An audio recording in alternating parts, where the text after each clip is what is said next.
जय खानदेश मंडळी, मी आहे तुमची सोनल अहिराव आणि आज मी बनवणार आहे दाल खिचडी। दाल खिचडीसाठी लागणारे साहित्य, मी बासमती तांदूळ घेतलेले आहेत अर्धा किलो सारखं आणि त्याच्यात मी टाकलेले आहे तुरीची डाळ, चण्याची डाळ आणि ही मूगची डाळ पण टाकत आहे। हे जे माप आहे हे पाव किलोचं माप आहे, याचा अर्धा माप मी घेतलेला आहे। तर आता हे जे आहे आपण हे सगळं मिक्स करून घेणार आहोत आणि 3 पाण्यामध्ये धुवून त्यानंतर आपण याला कमीत कमी अर्धा ते 1 तासासाठी भिजत ठेवणार आहोत।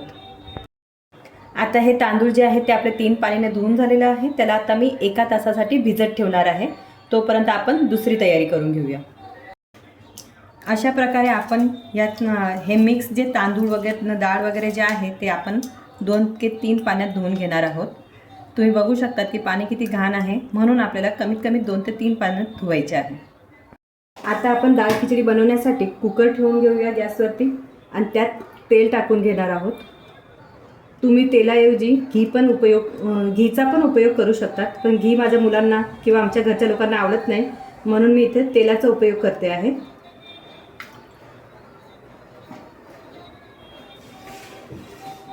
यात आपण बटरही टाकू शकतो, मी याच्यात बटरचा उपयोग केलेला आहे। आता हे मेल्ट झालं तर त्यानंतर आपण सगळ्या भाज्या टाकून घेणार आहोत त्याच्यात। आता यामध्ये मी कढीपत्ता टाकणार आहे, कढीपत्ता, राई आणि जिरं, राई आणि थोडं जिरं पण टाकून घेणार आहे। ते तळतळल्यानंतर आपण या भाज्या टाकून घेणार आहोत। त्यात मी पहिले वाटाणे घालते,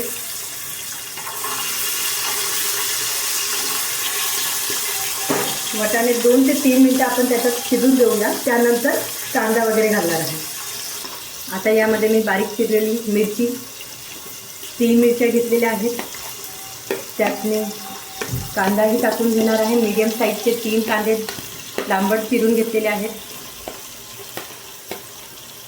टोमॅटोही टाकून घेणार आहे, मीडियम साईजचे 2 टोमॅटो आहेत। आता याला चांगलं मिक्स करून घेते मी। आता या सगळ्या भाज्या आपण छान फ्राय करून घेणार आहोत, ब्राऊन होईपर्यंत 5 ते 6 मिनिटांसाठी आपण याला छान फ्राय करून घेऊया। आता यामध्ये मी लसूणची पेस्ट, आलं पेस्ट 1 चम्मच सारखी आलं पेस्ट टाकलेलं आहे। आता याला छान मिक्स करून घेऊया। मिरची टाकलेली आहे म्हणून लाल तिखट टाकायची गरज नाही आहे। आता आपले हे भाजी जी आहे ती छान परतून झालेली आहे। यामध्ये मी 1 चम्मच सारखी हळद घालते, नंतर धना पावडर 1 चम्मच, त्यानंतर परत याला मिक्स करून घेऊया। मसाला जो आहे तो छानपैकी फ्राय झालेला आहे। त्यामध्ये आता मी हे भिजत घातलेले जे तांदूळ आहेत ते तांदूळ आता याच्यामध्ये टाकणार आहे। अशा प्रकारे आपण हे सगळे जे भिजत घातलेले तांदूळ आहेत ते कुकरमध्ये टाकून घेणार आहोत।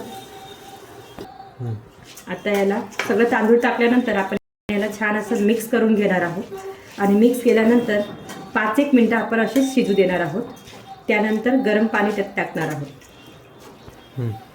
5 मिनिटं झालेले, त्यानंतर मी आता पाणी टाकून घेणार आहे।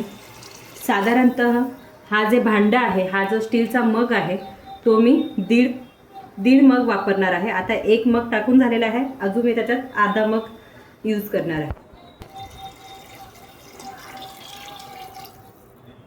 दाल खिचडी म्हटल्यावर खिचडीमध्ये जास्त पाणी हवं, म्हणून मी याच्यामध्ये 1.5 मग पाणीचा उपयोग केलेला आहे।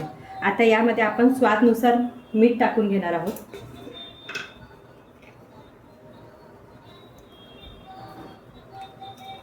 स्वादानुसार मीठ टाकायचं आहे।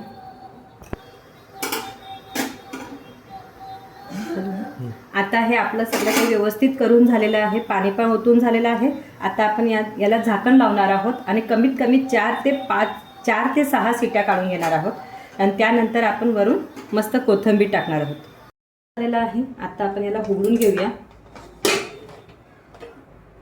बघू शकता की आपली ही दाल खिचडी जी आहे ते पूर्णपणे तयार झालेली आहे। हे बघा किती छान टेक्स्चर आलेलं आहे याला। आता यामध्ये आपण वघार करणार आहोत। मोठी पातेली इथे गॅसवर ठेवून घेतलेली आहे। पातेली मी इथे ठेवून घेतली आहे. त्यामध्ये मी तेल टाकून घेणार आहे.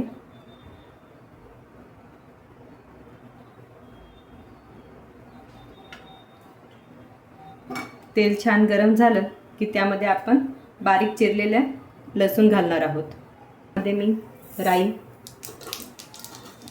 जिरं हे घालून घेणार आहे. त्यानंतर कढीपत्ताही त्यात टाकून देणार आहे आणि हा बारीक चिरलेले जे लसूण आहे तेही यात टाकणार आहे आणि हे लसूण छान फ्राय होऊ द्यायचे. लसूणची मात्रा जास्त ठेवायची आहे कारण की दाल खिचडीमध्ये जेवढे लसूण राहिले तेवढे त्याचा स्वाद छान येतो. आपण बघू शकतो की याच्यात लसूण जे आहेत ते छान असे फ्राय झालेले आहेत. आता मी याच्यात थोडंसं लाल तिखट टाकून घेतलेलं आहे आणि ते लगेच मी याच्यात टाकून घेणार आहे आणि हा जो वघार आहे तो मी या खिचडीमध्ये टाकून घेणार आहे आणि त्यानंतर छान मिक्स करून घेणार आहे. आता सगळा वघार मी याच्यात टाकलेला आहे. आता खिचडीला छान असं मिक्स करून घेणार आहे आणि त्यानंतर ही खिचडी आपली खाण्यासाठी तयार आहे.